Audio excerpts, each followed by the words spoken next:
I'm Peter Block in Orlando at the annual AHA meeting for On the Scene, and with me is Dennis Coe from Canada. Dennis has looked at HDL, our friend HDL that's supposed to be good for you, and has some interesting observations from his trial. Dennis, tell me what your trial is to start with.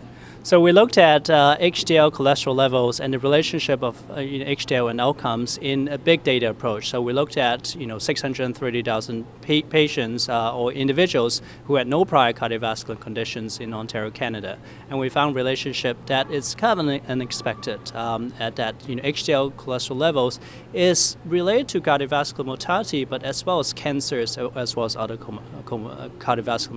cancer as well as other mortality. So I think that our really finding is that, well, it's less specific and it's more complex than we think.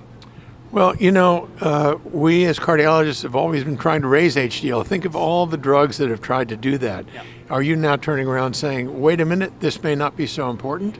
Yeah, I think that, so many efforts have been tried to increase HDL as well as Mendelian randomization study, genetic studies that show that it didn't really reduce induce myocardial infarction. So I think that the way that we think about HDL probably needs to be modified. So we kind of traditionally think it is related to the heart, but this is probably showing that it's more diverse. It's confounded by many things and it's related to other things else. So a lot of other things are associated with a high or low HDL. But let me ask you one clinical question that I deal with every day, and that is for the patient that has a very low HDL, pick a number, 36, sure.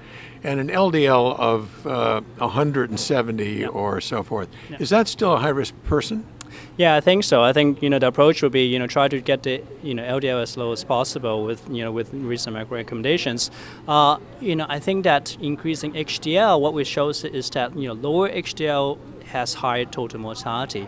While it's not specific for the heart, it's important. So we found that low HDL is related to lower socioeconomic status, poor lifestyle modification. So I think the traditional knowledge is still correct, but our data suggests that it is just not only for the heart, but it's just probably for your overall well-being.